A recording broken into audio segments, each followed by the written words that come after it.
Hello everybody and welcome to part 2 of all of my Disney vegetarian favorites. This is part 2. Part 1 I'll leave linked in the cards and in the description box is all about quick service and snacks.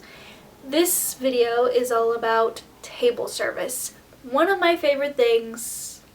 I love a good sit-down reservation in Disney World. So I got a lot to talk about. I'm going to keep this intro short and sweet. And let's get into all of my favorite table service restaurants in Disney World. So same as part 1, I'm going to keep all of these broken up into categories by park. And then at the end, I'll talk about Disney Springs and resorts. So starting off strong, Magic Kingdom. Magic Kingdom lacks a little bit in quick service, but they for sure make up for it in table service. And I feel like a lot of people give them a bad rap when it comes to table service. Personally, as a vegetarian, I feel like the table service here is strong.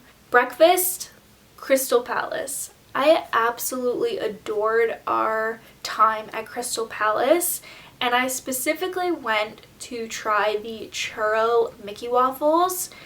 They do not disappoint. My only complaint is that I couldn't eat more of them because it's a buffet, so I was so full and I just wanted to eat more of the churro Mickey waffles.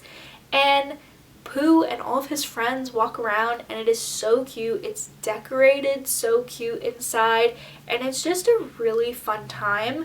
We went for my birthday last year. I haven't eaten there for lunch or dinner, but I have looked at the menu and they definitely do have options. But I think if you're vegetarian, you're gonna get the most out of your money at breakfast. Then we move on to one of my favorite restaurants in all of Disney World, Skipper Canteen. I feel like this restaurant gets very overlooked by a lot of people, but the service is honestly some of the best service I've had at any sit-down restaurant, and I don't know if that is just our experience, but we have eaten there multiple times and have enjoyed it so much every time. They have things like falafel and they have a lot of like fresh food. I personally really love their soups. They have like a carrot soup a lot of times, like a curry soup. Just really fresh, delicious menu and unique food. It's not just like your standard theme park chicken.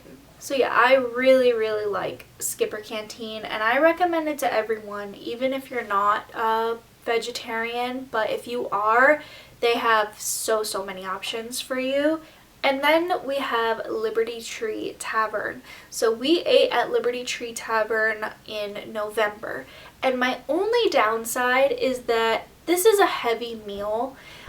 It is like Thanksgiving food. You got your mashed potatoes, your little impossible meatloaves with gravy and green beans, so it's a heavier meal. I don't know if you're going to want to eat that in 90-degree weather, but it's a really delicious meal. It was very flavorful.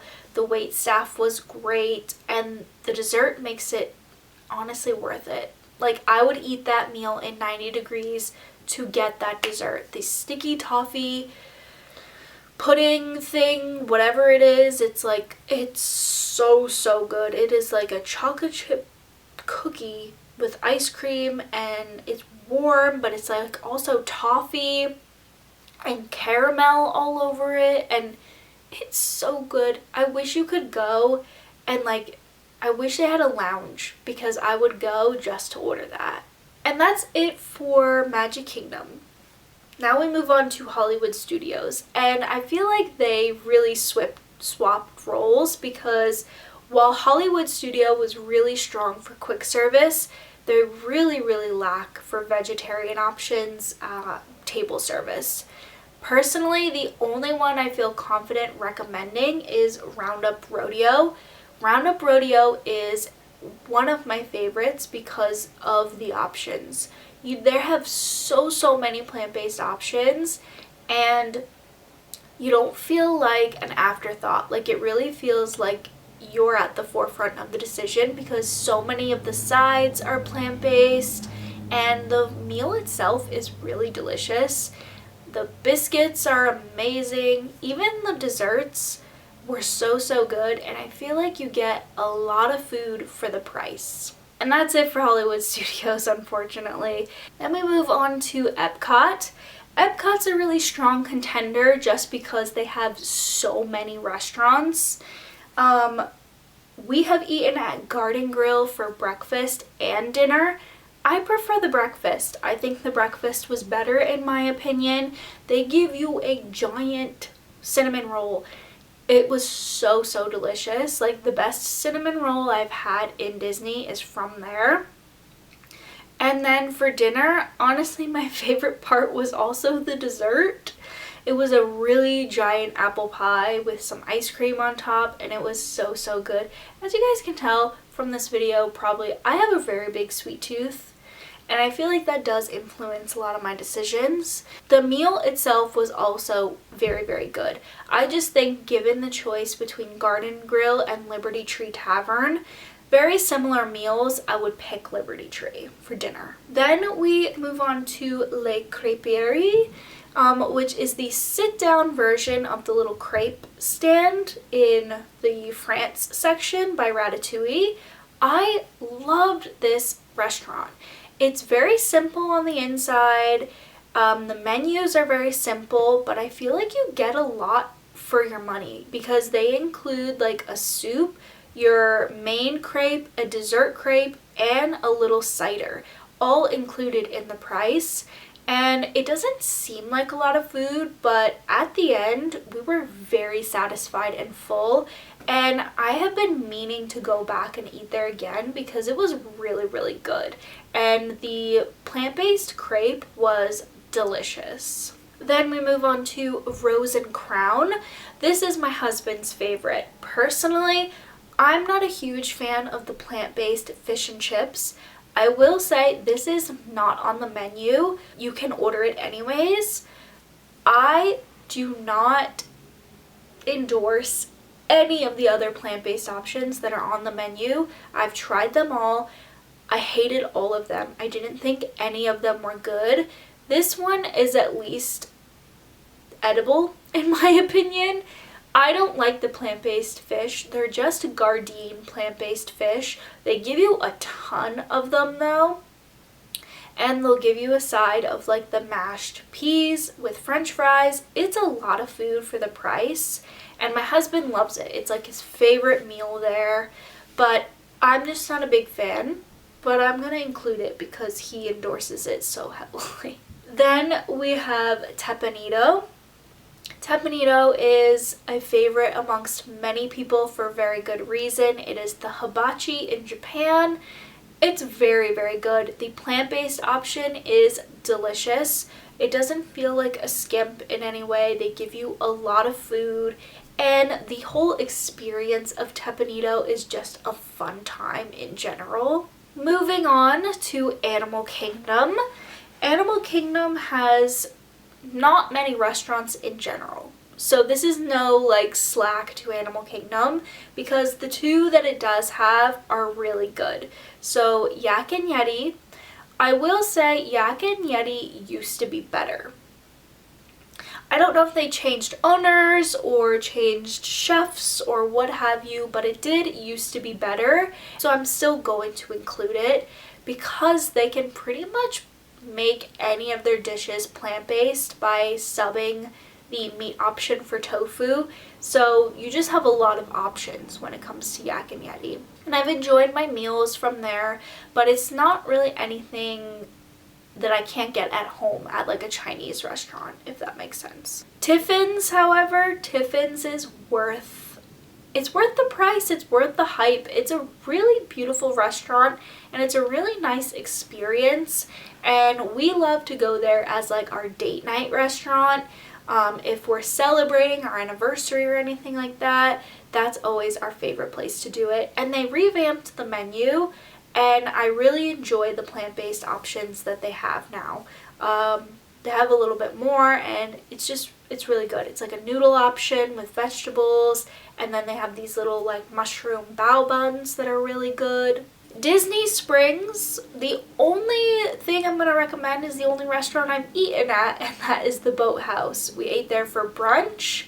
I really liked the Boathouse. They have a live piano. I love any kind of restaurant where you can sit outside on the water, and the food was really good. I got the avocado toast with the egg on top, and it was really delicious. The hotels are really where the table service shines for me. A lot of these are our favorite restaurants in all of Disney World. So starting off with the Poly, again, my favorite hotel, Ohana for breakfast. Ohana and Kona Cafe. I'm just gonna lump them together because it's a very similar experience for breakfast. Both of them are just such hits when it comes to breakfast. Ohana is gonna have like, you know, your basic Mickey waffles, eggs, potatoes, and then like a plant-based sausage, but they also have this like coconut cinnamon roll. It's like coconut pineapple cinnamon roll, except it's not cinnamon, and it's like this sweet bread with a little icing on top, and they serve you unlimited pog juice, and for those two things alone, it is my favorite. And the eggs and potatoes and waffles are really, really good too. Like, everything's just cooked well. I love the ambiance, but if I don't feel like spending the money at Ohana, Kona Cafe is like just as good, and you get a very similar experience. We have eaten at Ohana for dinner, and I will say we want to try it again because when we went, they were out of the Ohana noodles, and that's like the thing you get. So I feel like we got gypped from our experience a little bit. So we're going to move on to a different resort, and that is Animal Kingdom Lodge. Animal Kingdom Lodge has some of the best dining when it comes to being a vegetarian. Boma and Sanaa, two of my favorite places to eat in all of Walt Disney World. Boma, we did the breakfast, and that was really, really good. And then Sanaa, we did dinner. Again, really, really, really good. The Sanaa bread service is one of the best things in all of Disney. I just can't recommend either one of them enough. Like, they're both delicious. As you can see, the food is beautiful.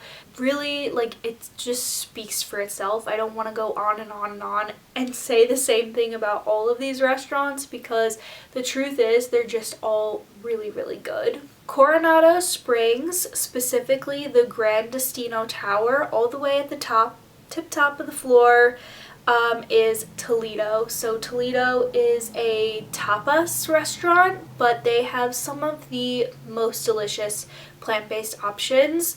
We always get the roasted cauliflower meal to split, and then a whole bunch of sides. And I have to say, the shining star of the sides is the rice, the beans, and the Brussels sprouts. Are three of the best sides when it comes to what you can order at Toledo, and that is one of our favorite dinners. We did that on our last trip for my husband's birthday dinner, and it was just so good. And then our last dining reservation favorite is at Wilderness Lodge, and that is Whispering Canyon. They are a all you care to enjoy restaurant, and you get a big skillet with tons of plant-based options. You get a chimichurri chicken, a jackfruit barbecue, like pulled pork type of thing, green beans, you get an impossible sausage. I think that's it. Like, you just get so much stuff in that skillet, and it's all really, really good. And then they give you cornbread, which is delicious. And I wanted to note that if you are vegetarian and you are going to be eating at some of these restaurants, make sure you stress to your server that you are not vegan, that you're vegetarian and you would like the normal like bread options, because otherwise by default they bring you the gluten-free bread options. And obviously if you're vegetarian, you don't need the vegan option, which is gluten-free, because it just makes the dining experience that much better when like your first of your dinner courses are actually good. And not to say the gluten-free ones aren't, but if you don't have to eat gluten-free, save the gluten-free options for those that have to. The cornbread is really good. All that to say that the cornbread is really, really good, and I want you to experience the cornbread if you can eat cornbread. But that is it. Those are all of the table service restaurants that are my favorite in Disney World. I hope you guys enjoyed this video. Again, if you haven't seen part 2 where I talk about quick service and snacks, I'll leave that linked in the cards, and then in the description you can check that video out. There were some really, really good options like I wanted to include, but couldn't include because they don't have them anymore. Keep that in mind when watching this too. Just double check all of the menus and make sure everything I suggest is still available when you go. I hope you guys enjoyed this video. If you did, I would really appreciate the subscription and the thumbs up, and I will see you guys in my next video.